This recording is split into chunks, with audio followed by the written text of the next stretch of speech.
अब purchase entry करने के लिए भी आपके पास दो ऑप्शन है। पहला, आप ट्रांजैक्शन में जाएं, परचेज, और परचेज में होलसेल बिल पे आप क्लिक कर देंगे तो परचेज एंट्री पे आप पहुंच गए। अब दूसरा जो ऑप्शन है, आप अल्ट पी प्रेस करें और अल्ट पी से आप अपनी परचेज एंट्री पे आ जाएंगे। अब परचेज एंट्री पे जो है सबसे पहले आपको जो है बताना होता है डेट। अब जैसे यहाँ पे 31/3/2022 है। अब मान लीजिए जो आपने परचेज बिल आपने जो किया है, जो चढ़ा रहे हैं आप, वो आपका जो है 27 मार्च का है। तो यहाँ पे मैन्युअली आपको टाइप करना है। ये जो है डेट आपका नीला रहेगा, नीला ही रहना चाहिए, और यहाँ पे आप डायरेक्टली कीबोर्ड से टाइप करेंगे 27-03-2022। अब जैसे आप ये टाइप करेंगे तो यहाँ पे आपका लेजर ओपन हो जाएगा, या फिर आपसे पूछेगा कि ये डेट आपकी करंट डेट से मैच नहीं, तो उस वाले ऑप्शन को आप यस कर देंगे अगर वो पूछता है तो। और फिर उसके बाद ये लेजर पे ऑप्शन आ जाएगा। अब लेजर का क्या मतलब है?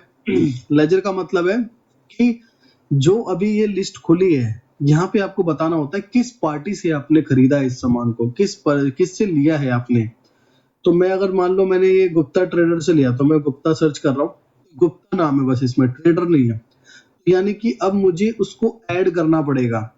अब ऐड करने के लिए नीचे की साइड में आप देखेंगे यहाँ पे लिखा हुआ है F2 न्यू ऐड करने के लिए, F3 एडिट करने के लिए। तो अब तक आप ये समझ चुके होंगे कि हमें कुछ भी नया ऐड करना पड़ रहा है तो F2 से करना पड़ रहा है। बस कंडीशंस हमारी ये चेंज हो रही है कि जो डिस्प्ले ओपन है वही चीज क्रिएट होगी। क्योंकि हम आइटम में गए, आइटम में आइटम की डिस्प्ले थी, हम वहां पे F2 कर रहे हैं तो आइटम क्रिएट हो रहे हैं। अभी जो डिस्प्ले हमारे पास है वो लेजर की डिस्प्ले है, यानी कि पार्टी की। तो जैसे ही मैं यहाँ पे F2 करूंगा तो मेरी पार्टी क्रिएट होगी। तो डिस्प्ले का ही ज्यादातर अंतर है। अब मुझे यहाँ पे ऐड करना है अपनी पार्टी को जिससे मैंने सामान खरीदा है, गुप्ता ट्रेडर, तो मैं यहाँ पे F2 करता हूँ। अब जैसे ही आप F2 करेंगे तो यहाँ पे कोई आपको अपने अकाउंट्स की कोई भी लॉजिक किसी तरह का कोई फॉलो नहीं करना, सिंपली एंटर करना है। जैसे ही F2 किया मैंने, वैसे ही मुझे एंटर करना है। जहां पे भी ये सिलेक्टेड है, सिलेक्टेड रहेगा सन्नी क्रेडिटर सप्लायर्स पे, बस आपको एंटर करना है।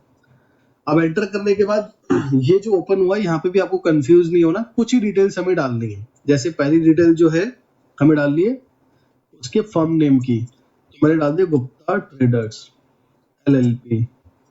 मान लो ये कंपनी का नाम है। स्टेशन में, अब जैसे स्टेशन जैसे यूपी है तो यूपी में आगरा है, लखनऊ है, गाजियाबाद है, तो ऐसा कौन सा स्टेशन है आपके शहर के अकॉर्डिंग। अगर आप महाराष्ट्र में हैं तो महाराष्ट्र में कोल्हापुर है, पुणे है, मुंबई है, नवी मुंबई है।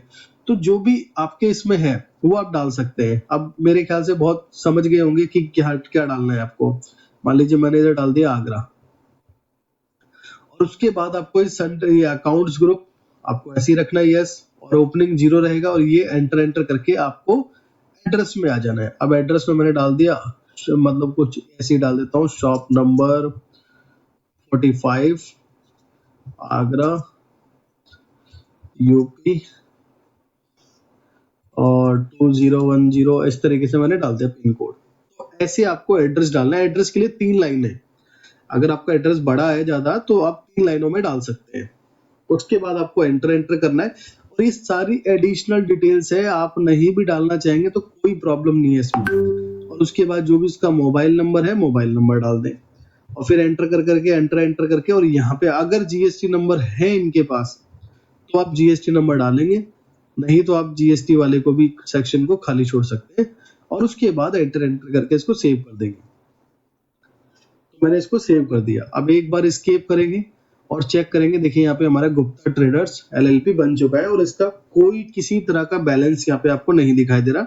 मैंने बनाया ही इसलिए कि आपको शुरू से स्क्रैच से समझ में आए।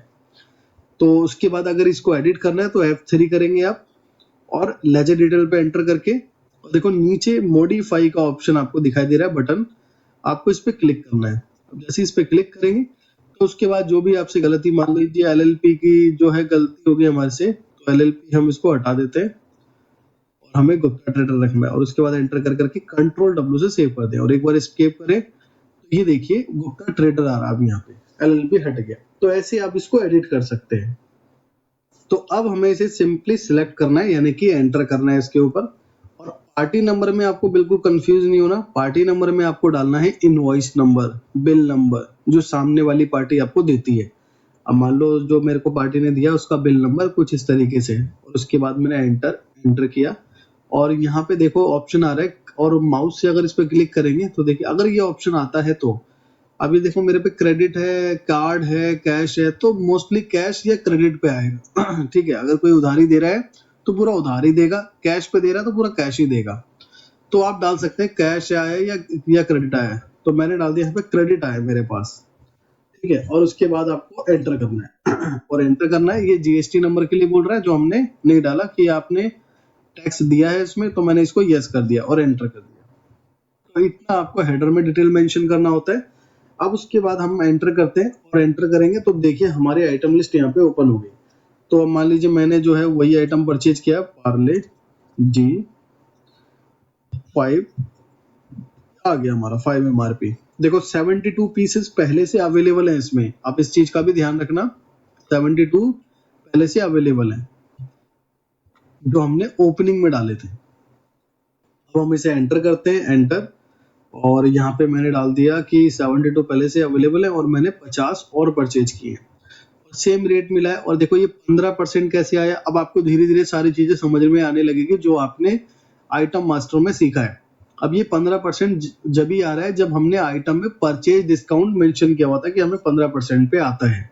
और कहीं पे कंफ्यूजन आपको हो रहा है तो वीडियो को बैक कर सकते हैं और परचेज वाले आइटम वाले सेक्शन पे ही जाके समझ सकते हैं इस चीज को। उसके बाद आप एंटर करेंगे और फिर एंटर करेंगे और इसका बारकोड आप मेंशन करेंगे। अब ये देखिए डिस्प्ले क्यों खुलता है, देखो सुपरमार्केट में क्या होता है, आइटम आपका एक ही होता है, उसमें वेरिएशंस बहुत होते हैं। जैसे मैं आपको एक लेस का एग्जांपल देता हूँ, जैसे लेस चिप्स है, ठीक है, उसका आपका परचेजिंग प्राइस सेम है, उसका सेलिंग प्राइस सेम है। उसमें क्या है, कोई ग्रीन है, कोई ब्लू है, कोई साल्टेड है, कोई टमाटो है, कोई इतनी सारी चीजें, तो बहुत सारी चीजें हैं, ठीक है।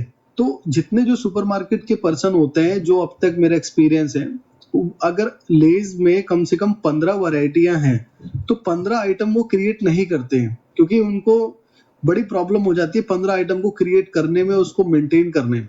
तो वो क्या करते हैं, एक लेस का सिंप्लीफाई एक आइटम बनाते हैं। जैसे मान लो लेस बनाया मैंने, लेस 20 रुपीज, और उसके अंदर जो है वो सारे बारकोड को, जैसे मान लो मैंने पार्ले जी बनाया तो आप इसको लेस समझ सकते हैं। अब लेस है, अब मेरे पास जो है लेज टमाटो आया है, साल्टेड आया है, और भी मल्टीपल वेरिएंट आए हैं। तो जितने मल्टीपल वेरिएंट होते हैं सबके बारकोड अलग होते हैं।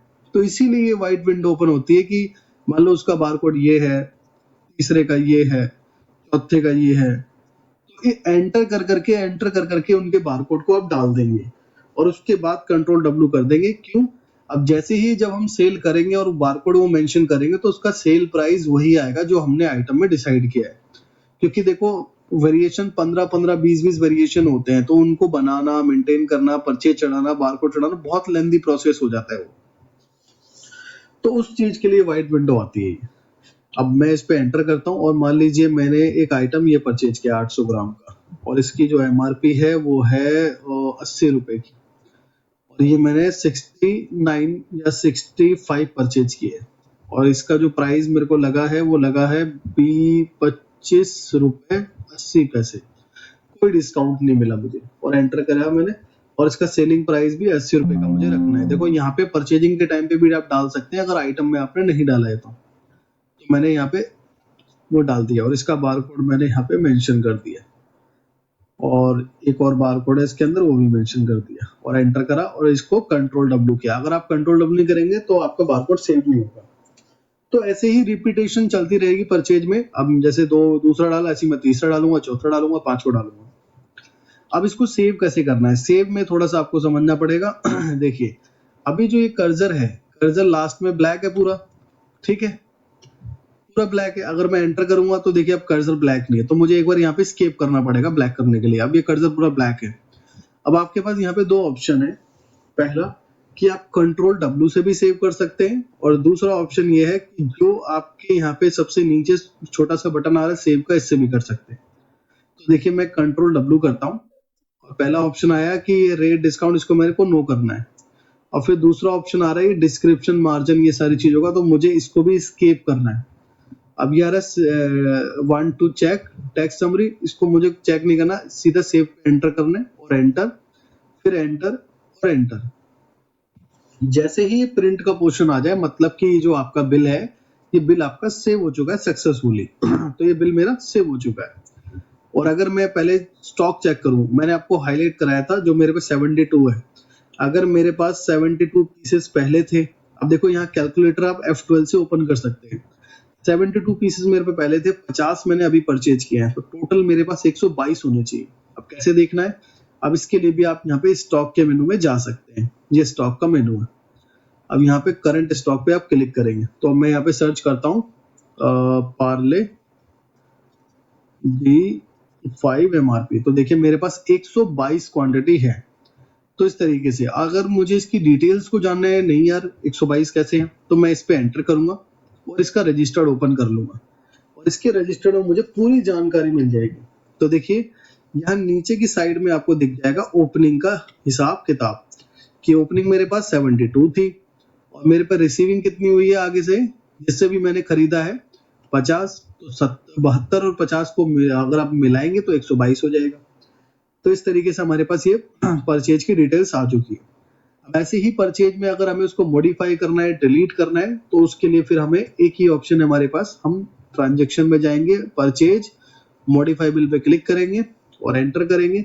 और किस डेट का था वो, जैसे कि मैं बता दूं 27 का हमने चढ़ाया था, 27, एंटर एंटर। तो कौन सा बिल है वो, ये वाला बिल है, गुप्ता ट्रेडर। अब मैं इस पे एंटर करता हूँ और एंटर करने के बाद देखिए अब यहाँ पे आपको ये मॉडिफाई का ऑप्शन मिल जाएगा, मतलब एडिट का ऑप्शन। तो मैं इस पे क्लिक करता हूँ और क्लिक करने के बाद अब ये क्या एडिट करना है हम ये भी डिसाइड कर लेते हैं। कि जो हमें ये आइटम मिले ना 80 रुपए का 65 क्वांटिटी, 80 रुपए की एमआरपी वाला, 25 रुपए इसका रेट डला है, जो कि हमसे गलती से गलत डल गया। एक्चुअल में 35 रुपए का था ये। तो अब आपको कंटिन्यूअसली एंटर एंटर करना है जब तक आप आइटम पे नहीं आ जाते। अब मैं आइटम पे आ गया।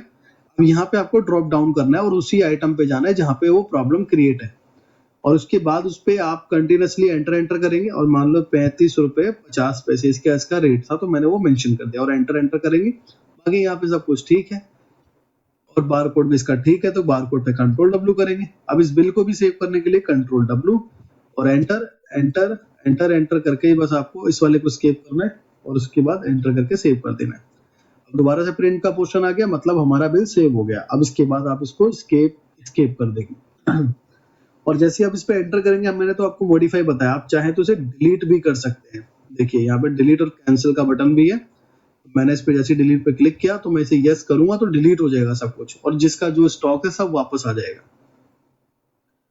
तो यहाँ तक आपको क्लियर हो गया होगा कि आपको परचेज एंट्री कैसे चढ़ाना है, कैसे उसको मॉडिफाई करना है, यानी कि एडिट करना है कभी भी कोई मिस्टेक हो जाए, और डिलीट करना है तो कैसे डिलीट करना है।